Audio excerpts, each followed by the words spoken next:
Very interesting things could happen with silver. So first off, read this disclaimer carefully. And do your good deed of today by liking and subscribing. So we have a 2% move here from the 52-week low, and we are minus 26% away from the highs. Here is the big picture for silver reflected through the SLV ETF. So these are weekly data points, and a very important moving average could come back into full action. So you see this red 200-week moving average. When we are above it, you can get this very nice entry opportunity for bullish positions. So let me just draw some of them in. Like that. Nice bull trade, nice bull trade. At least it was a bounce. This is not surgical, but close-ish. But it can also be very good for short sellers. You see here, pretty good short. Here as well. Also here. So this is moving average. It's obviously a very big deal. And this is back in 2014. Here you can see 2018, and when we get stuck here below the 200-week moving average in red, you can also here see that the blue 100-week moving average is very relevant. But you know that one is not currently in play, so we have to focus on the 200-week. Anyway, you can see that the 200-week is obviously, it's very important. When we get below it, that is when the bears really get aggressive. Here you see that we reclaim the 200-week moving average, and we do get some nice rallies. Here we get above it again, and we get a very nice bull rally. The problem is that the bulls, they gave up a lot of the gains that they got, in 2020. But we are now back to that extremely important moving average. So that one, it's not currently fully in play, in the sense that we are like surgically testing it, but we are very, very close. And if we measure here from the low end of the wick, of the candlestick, as you see that we were like just about 1% away from that super important moving average. And what happened as we approached it is that buyers got into silver. So definitively very interesting price action. If we go here and look at, let's look at silver futures. So on the silver futures, you actually see a much more clear test of that moving average. So yeah, the primary assumption, as long as we don't break that moving average, is that this is a bullish, well, potentially bullish technical setup. So far, it looks interesting. If we go here to the daily data points, then we do see that we are, this is not bullish, it just isn't. We had the potentiality of forming horizontal support. So let me draw in horizontal support here. So it was approximately around here. This is where you could form horizontal support, especially based on these two data points. Very key. Like this one and this one, but the bulls, they freaked out, and we are now below it. So it is messy. It's very likely that these prior low levels will become resistance going forward. When we look at these other indicators, you do see here that we have, on the RSI, as an example, we are at some key lows. You see that quite a few times the current low was very buyable. If we go back here as an example and look at the chart, decent time to buy. Here you got just a bit of a bounce. This is the previous time we had the same RSI level. Here you got a nice rally. But you can see here when we were below the 200-week moving average in red, we got significantly more oversold. And if we go back here, let's zoom in. So here we have the same RSI level. In this case, we were actually below the 200-week. But the context was very different though, because this was when we were emerging from a protracted bear market, well, a severe bear market in silver. When we go here to the daily data points, we are very oversold. We just are. So even though, sure, the bears have done a lot of damage, we are, below the prior horizontal support and all of that. From a technical perspective, it's not safe to short either. The best, shorting opportunity was, the recently best shorting opportunity was around, here. Obviously, that was pretty decent. When we lost, the 200 day, that was also not a too shabby time to go short. But going short now, it's even though the bears are in control, it certainly is not without risk, based on the history of this ETF. And that is, the key question to ask yourself, when doing anything in the market, because it's binary. Either you are bullish or you are bearish. Those are the primary directions. And then you have to ask the risk. And I do think that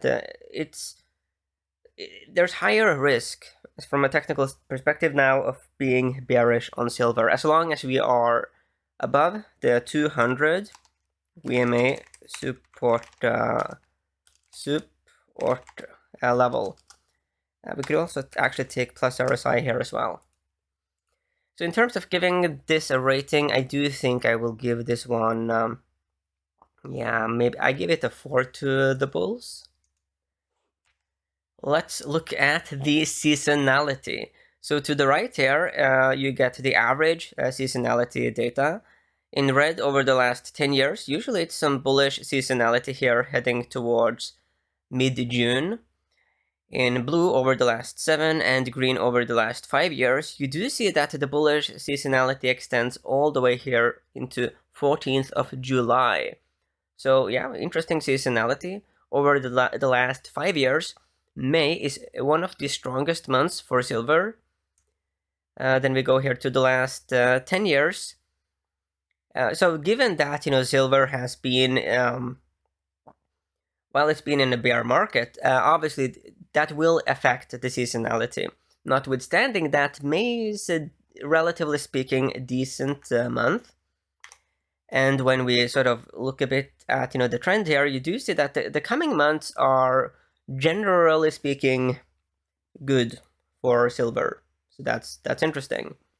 When we go big picture here and look at the last 17 years, we do see that May only closes higher 41% of the time.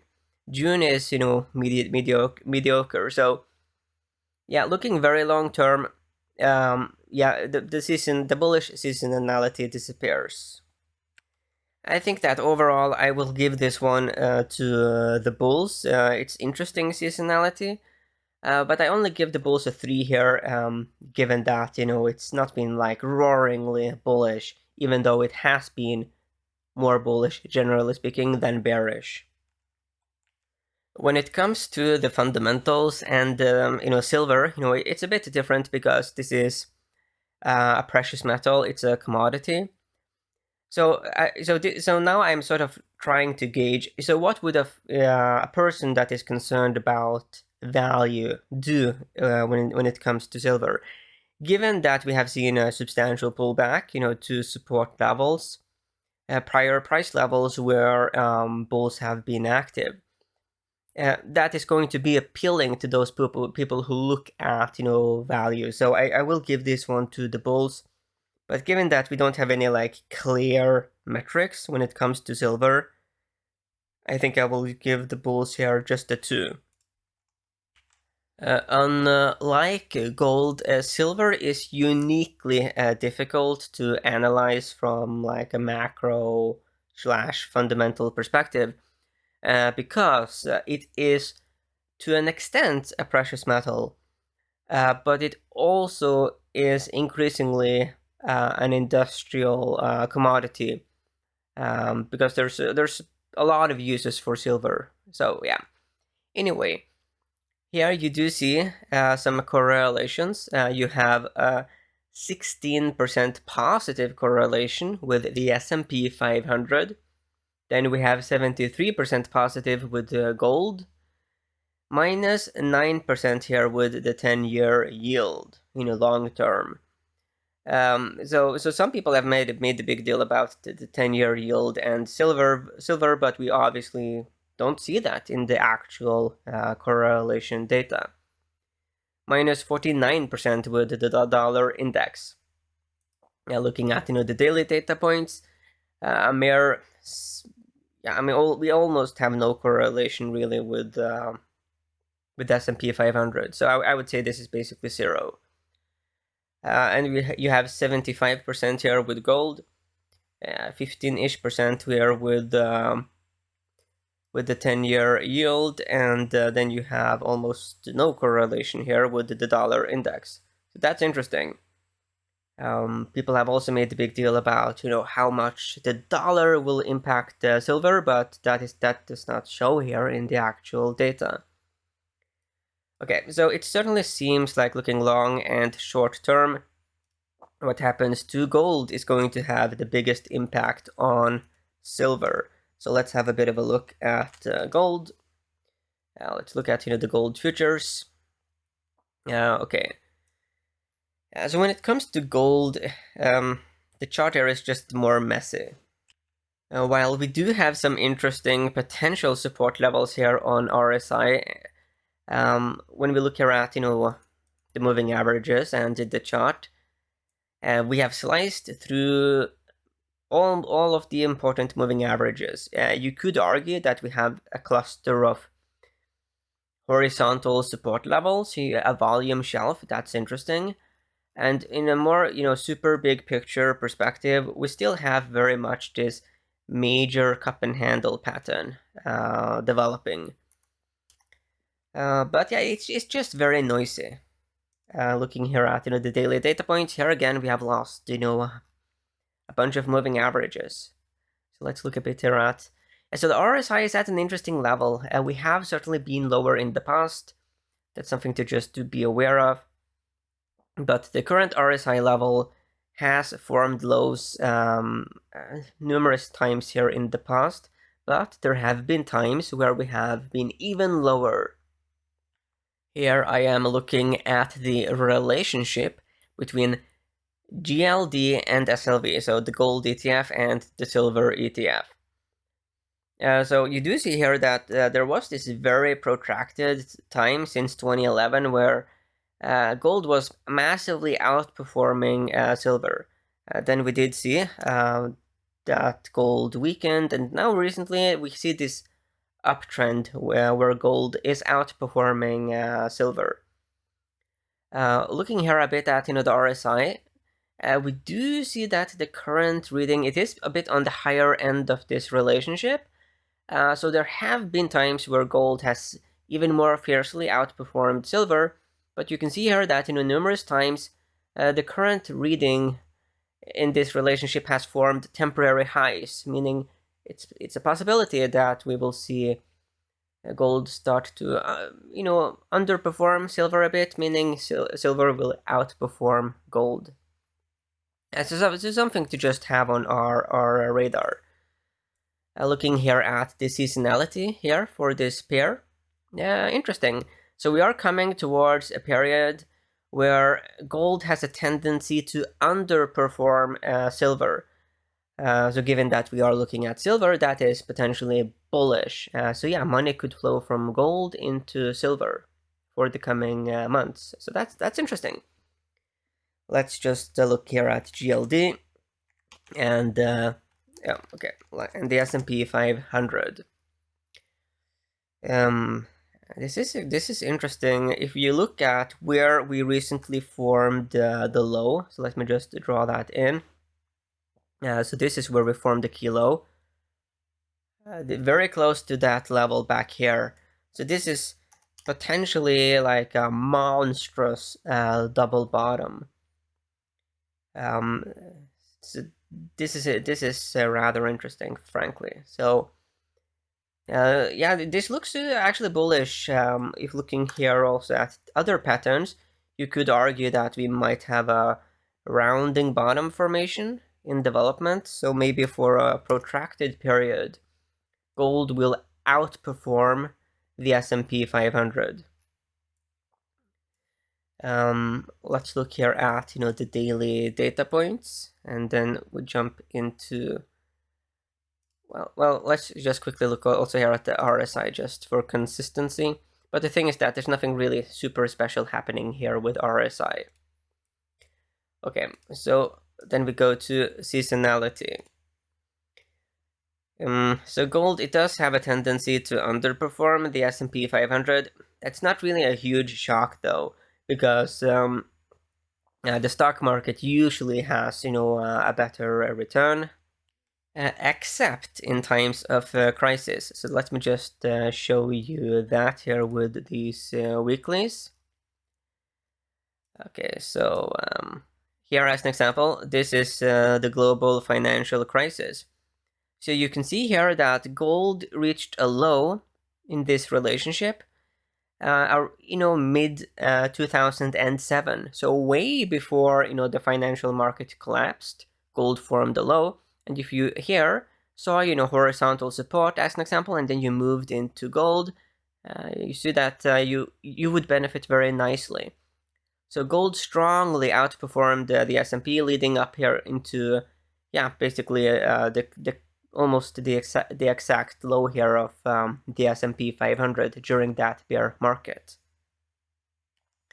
That bear stock market, bear market in stocks, that is. Then we saw some pullback, but then we did actually see gold go back here into action. So leading all the way up here to 2011, looking purely at this chart, you would assume that like if you were a gold bull and you thought that the bear market was still going on in stocks in 2010 and 11, and you were heavily weighted into gold and with low exposure to stocks, you would outperform the stock market. So that's interesting. That's something to really think about. Okay, because it's obviously very easy for us, looking at old charts and see exactly where the low of that bear market in stock was. But at the time, it was very difficult. Okay, anyways, to give a relative performance here, I think I'll actually give it a 6. There's some very interesting things happening here with silver, and also in terms of the relationship here between gold, which is the key precious metal, and the stock market. So we end up with a score here of 3.8. The key part of this bullish thesis is 200 weekly moving average support. And we also have RSI support, but 200 weekly moving average support is very important. If we were to get below it, as we saw, that is very bad. So it's extremely important now for the bulls to actually act and buy this support. If there's not enough bulls buying the support level, then it will not work. It's that simple. We need more buyers than sellers at the 200 weekly moving average.